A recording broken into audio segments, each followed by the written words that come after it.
Okay, hi everybody. This is Josh Byerly here inside Mission Control Houston. I am sitting here with Doug Wheelock, an astronaut. He flew back on STS-120, which was Space Shuttle Discovery, back in 2007. Performed a series of spacewalks, and then he also became commander of the International Space Station back in 2010 as part of Expedition 25. So he's going to be happy to take your questions. He's the smarter of the two of us, so he'll probably be answering most of them. So if you guys want to go ahead and get it kicked off, we'll be happy to talk with you. Great, thank you. Go ahead, Caitlin. Hello to everybody there in Ackworth, Georgia. I kind of missed that part of the country. I went to school, did my graduate work at Georgia Tech, so spent a little bit of time there in Atlanta area. So it's good to be talking to you today.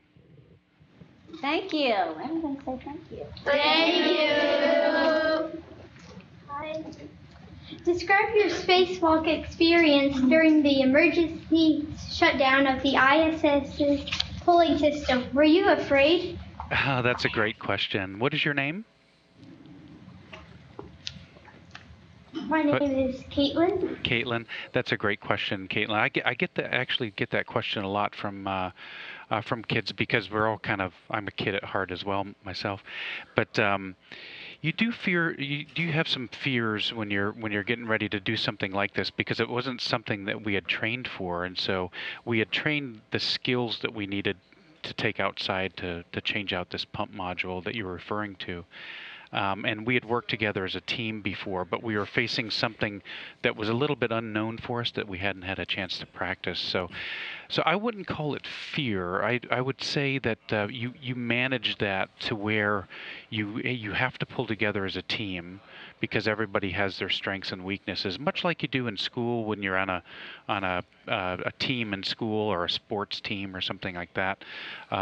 When you're facing an objective that's impossible to overcome by yourself, you have to pull together as a team. And so I think that I call it heightened sensitivity to what was going on, and I was certainly aware that what we were doing was had some dangers out there, and so we managed those by talking about them and discussing how we're going to overcome those things. So I was a little bit afraid, I have to tell you that, but when I looked at our team and the team we'd put together here in Mission Control, I knew that we were in capable hands with very, very smart people that knew this equipment. And so it helped us overcome our fears as a team and pull together and really turn it into something that was a wonderful experience.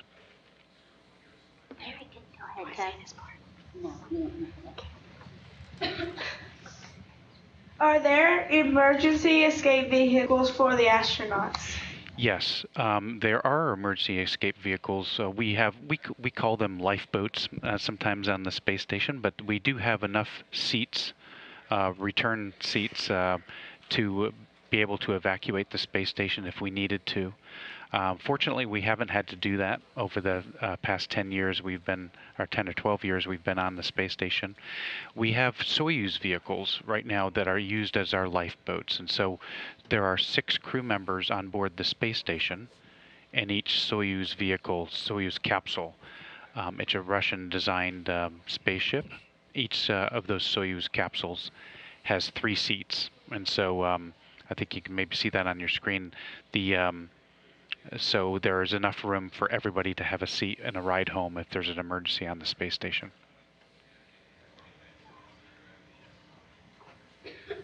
My name is Gwendolyn, and how do you feel about commercial airlines, space stations and the SpaceX Dragon? I think the SpaceX Dragon is awesome. And I think it's really, really exciting because we're beginning to see like an increased interest and a resurgence in the commercial area of space, and so NASA's pretty good at pushing the boundaries and going to the next greatest thing, and we're planning that. We're planning to go out beyond the space station now, and so now with getting people and cargo back and forth from the space station, we're going to rely more and more on these commercial vehicles, which I think is wonderful. And of course, you may have been watching NASA TV or the news even with the SpaceX Dragon that's now attempting attached to the space station, and I think you can see a picture of it there.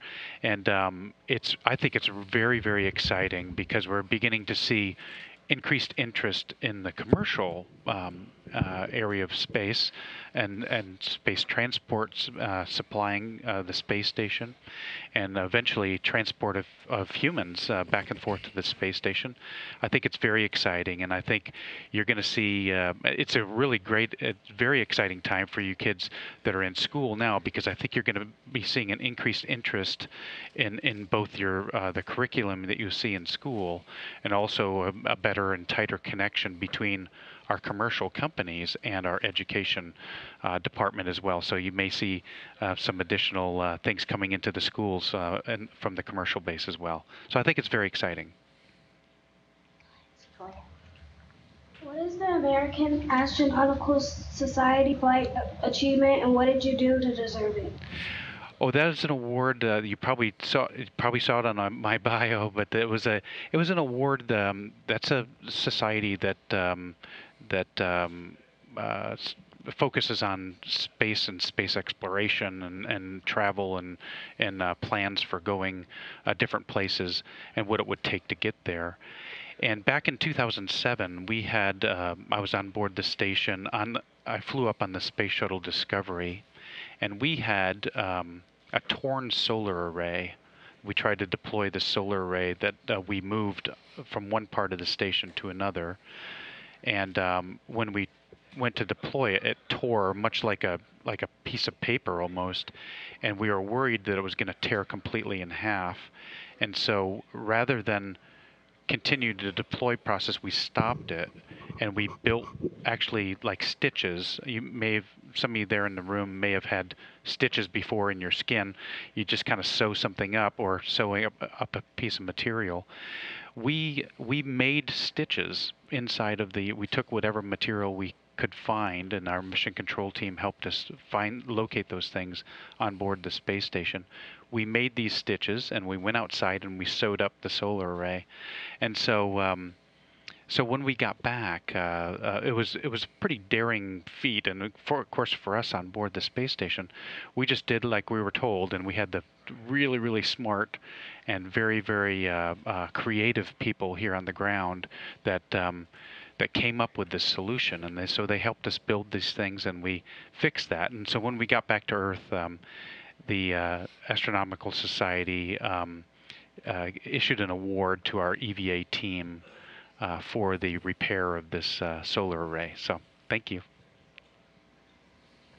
Are you going to be part of the Mars mission?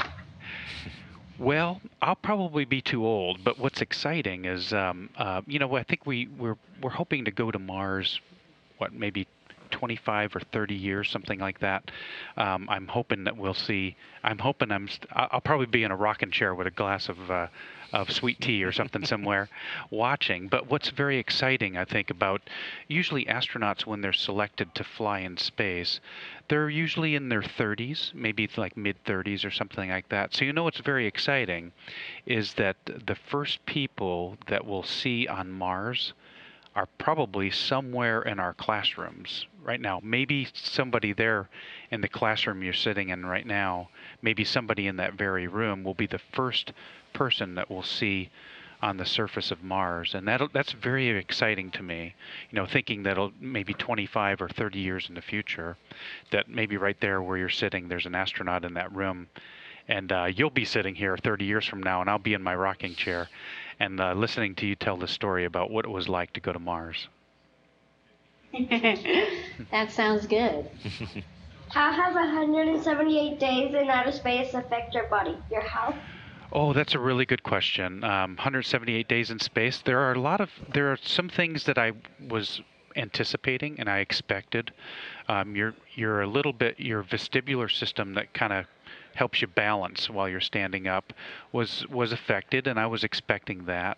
I was expecting a little bit of queasiness in my stomach when I got back used to gravity, and I had a little bit of that, and I expected that. But there were some things that I didn't really expect. One, my vision changed a little bit. You may have talked in your classrooms about the long-term effects on vision. for long duration space flight, and it's an interesting phenomena that we're still trying to understand in the medical field. And essentially, the mechanism there is your fluid shifts in your body, and I had like increased pressure inside of my head, and when you have that increased pressure, it pushes on the back of your eyes and actually affects your optic nerve as well. And so I didn't really expect that, and so it's sort of a new avenue that we're looking at medically. To fly long duration in space. Another thing that was really surprising, it was actually kind of funny, was when you're on the space station, everything is floating. And so you have very little reference for like speeds, like different kinds of speeds and things. So like when you're driving, or even when you're out walking or riding a bike or something like that, you have other people that are walking maybe the other direction, or people that are crossing. And of course, when we're driving, we have stoplights and stop signs and things, and you have vehicles that are coming the other way and going, and everybody's at a different speed. And so your brain gets used to everything floating. So when you come back after 6 months, it's really hard for your brain to kind of regain that ability to understand like closure rates and opening rates. When you're driving, they don't let us drive for about 45 days, which is really, really good. So, but I remember even 60 days after I landed, when I first started to drive a vehicle, and my daughter was sitting beside me, and I saw a red light about maybe a quarter or half a mile up in front of me, and I quickly tapped the brakes, and she said, "Dad, what are you doing?" And I said, "Well, I got a red light." She goes, "But it's like a mile away, you know." So, but on the space station, you're traveling so fast, and things are floating inside that it's hard to get that relative sense of speed, and so that was an interesting phenomena that happens to your body when you're in space. Is that why you wear glasses? Because of the Yes, actually, I wear these now. There's probably some people in the room that wear glasses. I wear these now. They help me read. But when I got back from space, the change in my vision, everything was just a little slightly out of focus. And so now I wear these. Do I look good in them? Yeah. Yeah. So, thank you. Thank you. And fortunately, all the things that we do in space, you can do with glasses on. So it's not that difficult to adapt to. But it was hard for me to kind of refocus visually, and it took me about a year and a half for my vision to come back to where it was stable.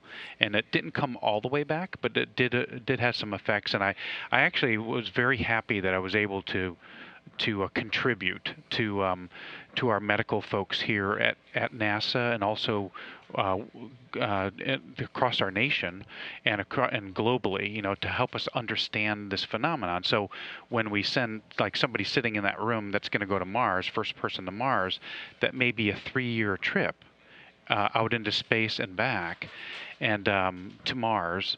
And so if we're seeing vision changes with only 6 months in space, maybe we really need to take a hard look at this. And so I feel like I've contributed a little bit to science. So Thank you. How does space travel affect the aging process? how does it affect the aging process? Well, there is a fountain of youth out there. No, I'm just kidding. Well, interestingly enough, in some ways it makes you feel a little younger, because you don't have gravity now, so you sleep better, I think, because you don't have pressure points now. You don't. I very rarely get a sore back or a sore neck or something like that, because you're kind of floating. The sensation is like, if you've ever been in a swimming pool, like a nice warm swimming pool, and you just kind of close your eyes and just float, that feeling, that's what it feels like all day, every day in space. And so that process, I think, it helps your body relax a little bit. So I don't think it makes you get any younger, but it certainly like reduces a little bit of the stresses normally that you'd face on your body. Now, there are some ways that actually sort of accelerate certain things in the aging process. And one of those things that we're really looking hard at is bone loss, bone demineralization and stuff like this, where it speeds up the process of breakdown of bone structure. And of course, we're trying to develop exercises and things like that we can do that will help us kind of stave off the loss of bone density and things like that. And so in those kind of processes, like bone loss, the aging process is sort of sped up a little bit artificially, but that helps us medically because we can actually use the astronaut that's experiencing bone loss, sort of like someone that has maybe like osteoporosis or something like that actually has bone loss here on Earth. We can actually use the astronauts in studies and science experiments to try to help us understand how that process takes place and how to treat people here on Earth as well. So it's all part of the science that we're gaining on board the station. You do get a little bit taller, though, in yes, space. you do. You do actually, because of that. We have gravity pulling us down to the ground. So when you're standing upright here on Earth, you're stuck. Your feet feel like you're probably sitting in chairs right now. So you think about it, and you're just kind of stuck to the bottom of your chair, and so your spine is compressed a little bit. So when you go to space and you remove gravity, your body kind of stretches out a little bit. And I actually grew about 1.5 inches when I was in space. I'd take that. Of course, yeah, but I wasn't able to keep that when I got back. When I got back, I after about 15 days, I shrunk down to my normal size. So. Amazing. Why did you choose Georgia Tech to study aerospace engineering? Because I love Atlanta.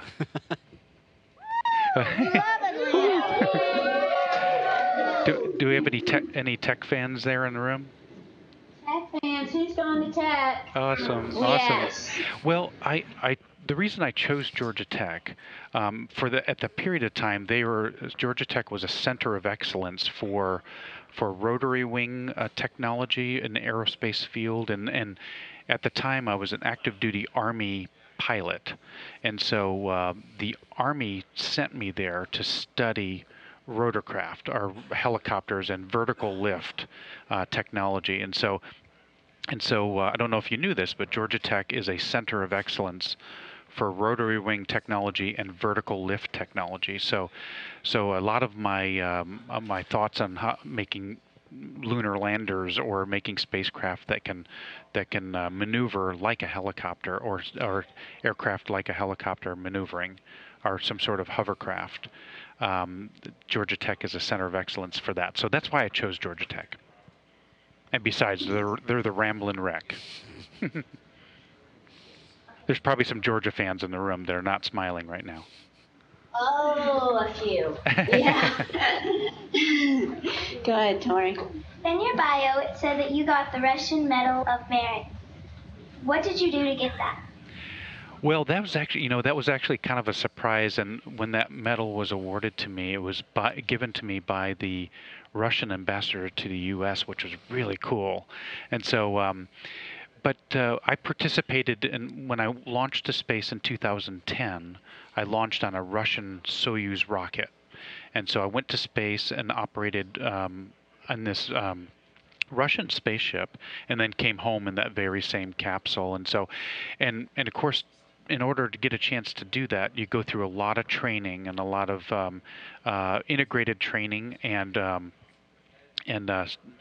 study with the Russians and with the Russian Space Agency, and also with their great engineers over there and everything. So it was sort of a medal that was given to those astronauts that had done work preparing to fly on the Soyuz vehicle and then completing a flight on the vehicle. So I studied, learned my Russian, which was hard for me, probably.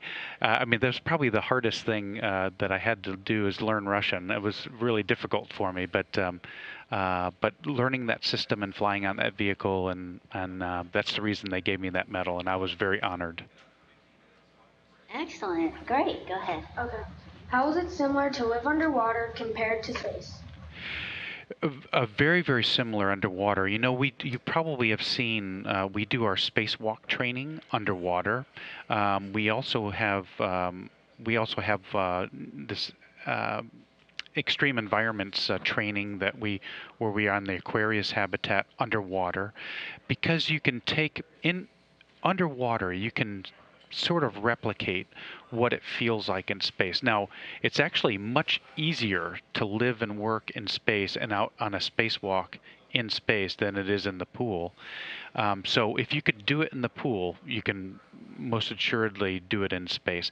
And so we in the pool, we actually go down to the level where we're going to work in our big suits, and they get us neutrally buoyant, so it feels like you're floating. So they add weights or foam to your suit, and so they hold you out, and so you don't rise to the surface and you don't drop to the bottom. So they get you what's called neutrally buoyant, and that pool is actually in a place we call the Neutral Buoyancy Laboratory, which is right outside of Johnson Space Center here in Houston. And we do all of our spacewalk training there, and because it's a great analogy to floating around in space. And of course, in the pool, you still have gravity. So if you turn on in your suit, if you turn on your head in the pool, you can feel that. So it doesn't feel real comfortable. It feels like you're standing on your head, and so you still have that feeling in the pool. And you also have drag. So when you move your arm through the water, you can feel the drag of the water on your arms, and when you're trying to move your body and stuff. So, but when you get to space, all of that is gone, and so it's actually much easier to move around in space. So it's a great analogy that we use to train underwater to get ready for space. Okay, glad. Well, Does Curiosity's memory glitch affect your current data? Well, I'm not privy to all that data, but I'm sure that a memory glitch probably did have a little bit of an impact on the data we were bringing down or gathering, and then also telemetrying back to Earth. But I believe that they've solved that issue now. I don't really have all the details on that, but what we usually do in our spaceships like this, and I believe was the case with Curiosity, that we build in some redundancy, so we can actually like swap to a different channel or a different string, and then kind of try to fix or repair the string that we had a glitch on. And so I really don't know the details on that, but the last I heard, we've gotten back full functionality of our data. So yeah, one of the cool things about working at NASA is that there's different centers across the United States. So there's some in Alabama, some in Mississippi, and out in California there's a place called the Jet Propulsion Laboratory, and that's sort of the home of all the Mars rovers, including Curiosity. So there's a room, sort of a mini mission control out there. That's where they actually drive and get the data down from Curiosity. So those guys are out there watching that 24 hours a day out there. What foreign languages do you speak? Well, I did speak pretty good Russian, but it's kind of when you don't practice it. I don't know how many there in the room speak a foreign language, but if you don't keep practiced at it, it's difficult to keep that cutting edge. So I would say right now I speak English and I speak a little bit of Russian, enough to get by. I think I could survive. On the street, and if you drop me off on the street in Moscow, I could probably survive. But people would probably be laughing at me, but they would understand what I was trying to say. So. And Clark Creek STEM Academy, we've got about time for one more question. okay. Do you believe in extraterrestrials extending on a different planet? Oh, that's a loaded question. I'm glad it's the last question. No, I'm just kidding. I've never, first of all, let me say that I've never seen an extraterrestrial. I've never seen an alien or anything like that, and I've never seen a UFO. But I do believe that that there are most likely other life forms out there. It might not be something that we understand visually as a life form. So I don't think I believe in extraterrestrials like in E.T. the movie and stuff like that, but I do find very, very fascinating these Earth-like planets that we're finding with Hubble and with the other telescopes that given the right circumstances, that we could find organics in what we would refer to as soil or something like that. And maybe even a partial atmosphere where organic life or single cell kind of life, or maybe even something a little more advanced could exist, or plants or something like that. So, I'm not a planetary scientist, and I'm not a chemist, but I have to believe that something like that probably is occurring somewhere in our universe. But I don't think it looks like us. I personally don't think that these life forms would look like us. But Okay. Okay. Thank you so much. Thank you. Let's Thank say you. thank you. Thank you. Thank you guys. Great questions, and thanks for spending time with us today here at Johnson Space Center in Houston. We'll see you guys later on.